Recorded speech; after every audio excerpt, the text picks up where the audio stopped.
Samahan nyo nga ako ngayon kasi magluluto ako ng sinigang na bangus at prito na isda.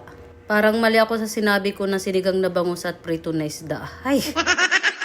Nakita nyo mula kahapon wala akong halos pinost na video na magkasama kami ni Jeplong. Ibabalik niya na daw ako kay tatay pag uwi namin kasi nga daw puro na lang daw panakit yung ginagawa ko sa kanya. Ayaw niya na daw sumama sa vlog ko kasi lagi daw akong bida. Ay oo nga, parang nakonsensya din ako sa sinabi niya. What?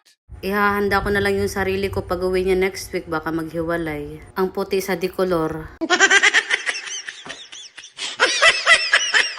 At saka ibibili ko na siya ng sabon sa SM.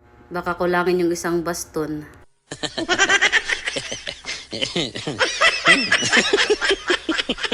Ay wait, tama ba yung Tagalog ko? At baka ibabash na naman ako ni Inderi Nalin Corpin. At laging nakaabang sa voice over ko. Sabi pa nga niya magkano daw ako dumating.